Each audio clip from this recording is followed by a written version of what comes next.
गांव सुखपुर में एक बूढ़ी माँ रहती थी। उनका नाम था सरस्वती। चेहरे पर झुर्रियां थीं, लेकिन दिल बहुत बड़ा था। उनके दो बेटे थे, रमेश और सुरेश। दोनों की शादी हो चुकी थी। घर में दो बहुएं आईं। बड़ी बहू का नाम सीमा और छोटी बहू का नाम पूजा था। बड़ी बहू सीमा मेहनती थी। वह सुबह से शाम तक काम करती, खाना बनाना, झाड़ू, पोंछा, बच्चों को संभालना। लेकिन उसके चेहरे पर हमेशा एक शिकायत रहती।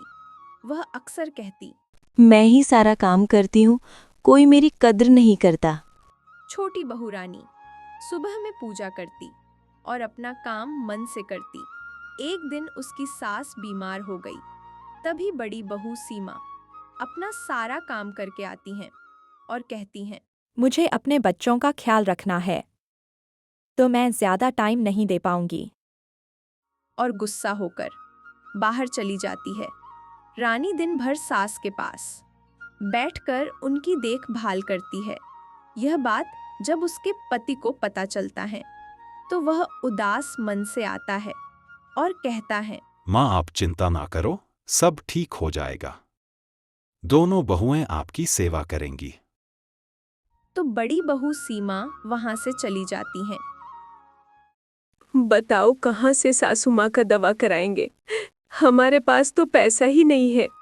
तभी उसकी माँ उठती है और अपने बेटे से कहती हैं, बेटा, तुम लोग मेरी चिंता ना करो, मैं ठीक हूँ। यह सब सुनकर रामू गांव के सबसे बड़े सेठ के पास जाता है और उनसे अपनी पत्नी का गहना बेचकर अपनी माँ का दवा करवाता है। रामू थोड़ी देर में जब घर पहुंचा है तो अपनी माँ से कहता है, माँ, आपको कोई चिंता करने की जरूरत नहीं है, मैंने सब पैसे का इंतजाम कर दिया है। एक दिन जब रामू की माँ को यह बात पता चलता है तो उसकी माँ की आंख से आंसू आ जाते हैं। सुबह में जब उसकी बहू रानी काम करती है तब उसकी सासू माँ उसके पास पहुंची हैं और बड़ी उदास मन से कहती हैं, बेटा, तुमने मेरी चिंता में अपनी गहने बेच दिया। भगवान तुम्हारे जैसी बहू सबको दे। तभी उसकी बहू कहती हैं, माँ, अगर आप ठीक रहोगी तो मेरे पति और पैसा कमाकर गहने बनवा देंगे।